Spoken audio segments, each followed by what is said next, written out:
Tekanan itu akhirnya pecah, bukan oleh teriakan, bukan oleh ledakan, melainkan oleh keputusan kubu hitam. Resi hitam Kertawangsa mengangkat tongkatnya tinggi-tinggi. Ujungnya retak, mengeluarkan cahaya gelap yang berdengit seperti jantung. Resi hitam Kertawangsa berkata lantang, "Dengarkan aku. Jangan lawan pusatnya.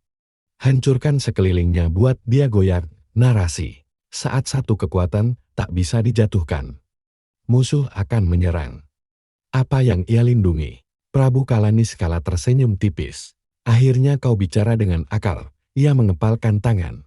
Dari tanah di luar lingkaran tekanan Putri Ara, simbol-simbol hitam menyala. Portal kasar terbuka, memuntahkan makhluk-makhluk bayangan dan pendekar hitam lapis kedua. Nama-nama terucap di antara mereka. Mahesa Ragal, Algojo bertubuh baja. Lembu Taring, pemutus formasi. Sakradurna, penyerap tenaga. Serangan tidak diarahkan ke Putri Ara.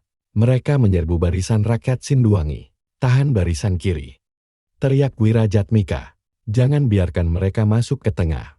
Benturan senjata pecah kembali, darah kembali jatuh ke tanah. Surya Kendil, meski masih lemah, berdiri dengan tombak patah. "Aku masih hidup. Aku masih bisa bertarung." Mahesa Raga menghantamnya tanpa ragu. Tubuh Surya terlempar, menghantam perisai prajurit lain. Putri Ara menoleh, untuk sesaat, hanya sesaat, fokusnya terbelah. Tekanan di udara melemah, Durgamakala merong keras, dan akhirnya bergerak setengah langkah ke depan. Raja Bambang Santoso langsung maju, berdiri tepat di depan Putri Ara.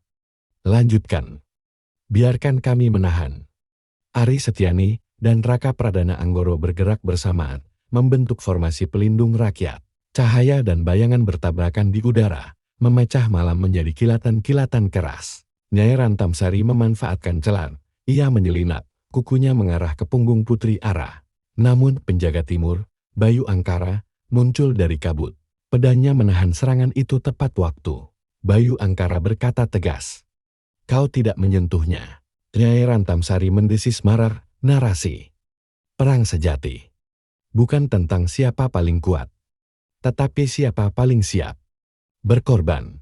Putri Ara menarik napas dalam. Tekanan kembali menguat, kali ini lebih terkendali, lebih fokus.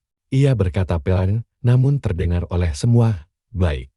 Jika kalian memilih menyerang yang lemah, maka aku akan menghentikan semuanya." Langit di atas Sinduwangi bergetar. Prabu Kalaniskala menatap ke atas, wajahnya tak lagi tenang. Ini bukan reaksi biasa. Narasi penutup. Ketika perang menyentuh rakyat, tidak ada lagi jalan mundur. Dan mulai saat ini, setiap langkah akan memakan korban. Putri Ara menurunkan tangannya, tekanan yang menyesakkan itu menghilang seketika. Beberapa pendekar hitam tersenyum, mengira bahaya telah berlalu. Prabu Kalaniskala menyipitkan mata, merasakan ada sesuatu yang tidak beres. Narasi, keheningan yang dilepas, bukan selalu tanda kelemahan. Kadang, itu ruang bagi keputusan terakhir. Putri Ara melangkah ke tengah medan. Kali ini, tidak ada aura menekan, tidak ada cahaya aneh. Ia berdiri seperti manusia biasa. Durgamakala tertawa keras. "Akhirnya kau kehabisan napas." Ia menyerang, pukulannya membawa tenaga hitam berlapis. Namun sebelum mengenai Putri Ara, tanah di bawah kakinya mengeras dan mengikatnya sampai lutut. Putri Ara berkata tenang, "Aku tidak melepaskan kekuatan. Aku memecahkannya." Di sekeliling medan perang, titik-titik cahaya kecil muncul menempel pada tanah, senjata, dan tubuh para pejuang Sinduwangi. Raka Pradana Anggoro terkejut. Ini aliran pelindung. Putri Ara mengangguk pelan. "Bertarunglah. Kali ini, kalian tidak sendirian." Narasi. Kekuatan yang dibagi mungkin melemahkan satu orang, tetapi menguatkan ribuan. Mahesa Raga mencoba menerobos barisan rakyat. Saat kapaknya diayunkan, bilah itu terpental, seolah menghantam dinding tak terlihat. Wirajatmika memanfaatkan celah itu, menghantam balik, dan menjatuhkannya. Sakradurna berusaha menyerap tenaga dari prajurit, namun tubuhnya justru bergetar hebat. Tidak mungkin. Aliran ini terkunci.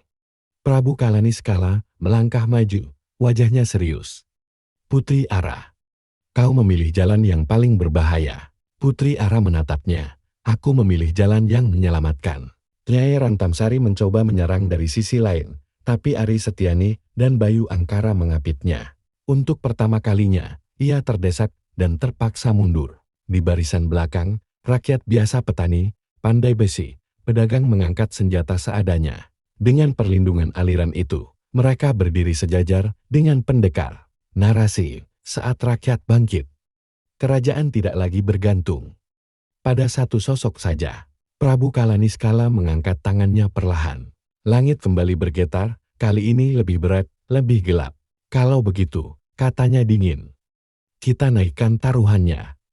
Di balik awan, sesuatu bergerak besar, lambat, dan penuh niat menghancurkan. Putri Ara merasakan getaran itu dan menatap ke langit. Jadi inilah pilihanmu.